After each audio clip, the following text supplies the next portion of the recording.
TMS அவர்கள் ஒவ்வொரு கிருத்திகைக்கும் பழனிக்கு போறது அவருடைய வழக்கம். அப்படி ஒரு முறை அவர் பழனிக்கு போயினப்போ அவர் தங்கி இருந்த விடுதியில ஒரு பையன் இந்த பாட்டை பாடிக்கிட்டு இருக்கான். இந்த முழு பாட்டையும் எழுதி வாங்குறார். ஆனா உண்மையா இந்த பாட்டை எழுதினது யாருன்னு அவருக்கு தெரியாது. அவர் பல மேடைகள்ல பாடுறார். ரசிகர்கள் மத்தியில, முருக பக்தர்கள் மத்தியில பெரும் வரவேற்பு கிடைக்குது. ஆனா அந்த பாட்டை எழுதுனது யாருன்னு தெரியல. ரொம்ப மாதங்கள் கழித்து சென்னையில காளிகாம்பாள் கோவிலுக்கு வரார்.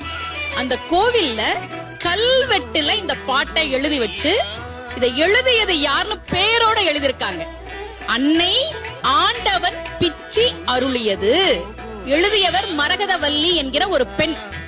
முருகன் மீது தீராத பக்தி கொண்ட அவர் எழுதிய பாடல் யாரோ ஒரு சிறுவன் மூலமாக டிஎம்எஸ் கையில் வந்து சேர்ந்து அது உலகெங்கும் இன்று வரை பாடப்பட்டுக் கொண்டிருக்கிறது. டி.எம். சௌந்தரராஜன் அவர்களே பல மேடைகளில் ஆண்டவன் பிச்சி இல்லை என்றால் உள்ளம் உருகுதையா பாடல் இல்லை என்று சொல்லி